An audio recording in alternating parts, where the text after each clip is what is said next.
Hello guys, welcome back my new video.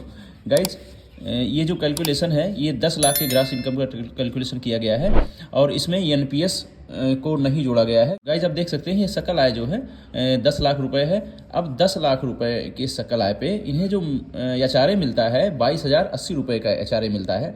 तो 22,080 रुपये HRA plus जो मानक कटौती होता है स्टैंडर्ड डिविएशन 50,000 का मिलता है। अब इन मानक कटौती को और एचआरए को ग्रास इनकम से माइनस कर लिया गया है। माइनस करने के बाद जो शेष सकल आया है 9,27,920 रुपये है। अब इसके बाद धारा 80C के तहत हमें 1.5 लाख का छूट मिल जाता है। तो 1.5 लाख का इस छूट को शेष सकल आय से हम माइनस कर लेंगे, जो आता है 7,77,920 रुपये। गाइज अगर हम टैक्स की गणना करें तो 0 से लेके 2.5 लाख रुपए तक का जो टैक्स होता है वह नील होता है और 2.5 लाख से 5 लाख रुपए तक का 5% का टैक्स देना होता है, जो बनता है 12,500 रुपये।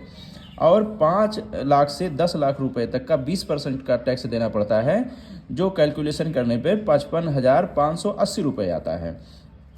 अब गाइज आप देख सकते हैं कि 10 लाख रुपए से ऊपर 30% का टैक्स देना है, लेकिन यहाँ हमने 0 लिखा है चूँकि इनका जो टोटल इनकम बन रहा है वो 7,77,920 रुपये है, इसलिए यह यहाँ पे 0 मेंशन किया जाएगा क्योंकि यह 10 लाख के नीचे है। दोस्तों ये जो इनका टैक्स बन रहा है 12,500 रुपये प्लस 55,580 रुपये दोनों को हम जोड़ लेंगे। जोड़ने के बाद टोटल टैक्स 68,084 रुपये बन रहे हैं।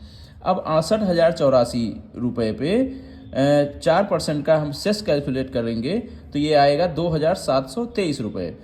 और 2,723 रुपये प्लस 68,084 रुपये दोनों को हम जोड़ लेंगे। जोड़ने के बाद जो टोटल ओल्ड टैक्स रिजीम के हिसाब से टैक्स आ रहा है वो 70,807 रुपये आ रहा है। दोस्तों यहाँ पे धारा 87A के तहत किसी प्रकार का छूट इन्हें नहीं मिलेगा क्योंकि इनका जो टोटल इनकम है वह 7,77,920 रुपये है। अगर ये 5 लाख या उससे कम होता तब यहाँ पे 12,500 का छूट मिल जाता और इनका टैक्स 0 हो जाता।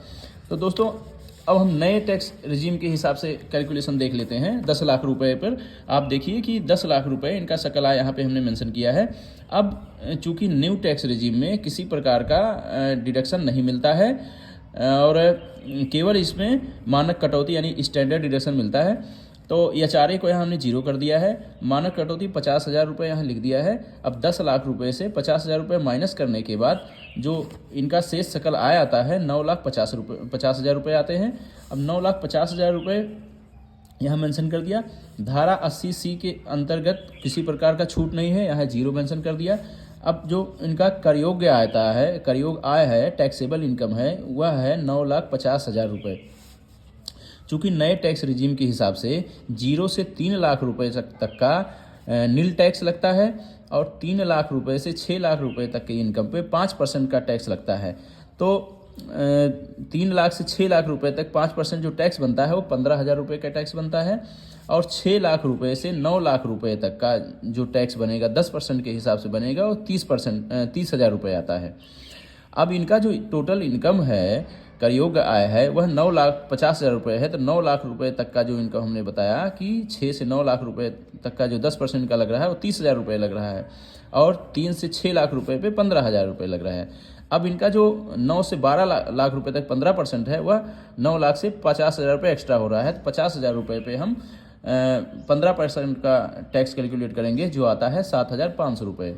अब ये 7,500 रुपये प्लस 30,000 रुपये प्लस 15,000 रुपये तीनों को जोड़ लेंगे। जोड़ने के बाद जो टोटल इनका टैक्स बनता है वो 52,500 रुपये बनते हैं। अब 52,500 रुपये पे 4% सेस को हम कैलकुलेट कर लेंगे। तो 52,500 का 4% सेस निकालते हैं तो 2,100 रुपये होते हैं। अब इस 2,100 रुपये को और 52,500 रुपये का दोनों को जोड़ने के बाद जो टोटल टैक्स इनका बनता है 54,600 रुपये बनते हैं। तो दोस्तों आप देख सकते हैं कि पुराने टैक्स रिजीम के हिसाब से 10 लाख रुपए के ग्रॉस इनकम पे 70,807 रुपये का टैक्स देना पड़ रहा है और न्यू टैक्स रिजीम के हिसाब से उसी 10 लाख रुपए पे 54,600 रुपये का टैक्स देना पड़ रहा है। तो इसमें जो है 16,000 रुपये का लगभग अंतर आ रहा है। तो दोस्तों अगर आपके पास किसी प्रकार का इन्वेस्टमेंट नहीं है तो आपको न्यू टैक्स रिजीम को चुनना चाहिए, क्योंकि यह टैक्स रिजीम आपको 16,000 रुपये के लगभग बेनिफिट दे देगा। तो गाइज वीडियो अच्छी लगी हो तो वीडियो को लाइक शेयर और सब्सक्राइब करिए। Thank you.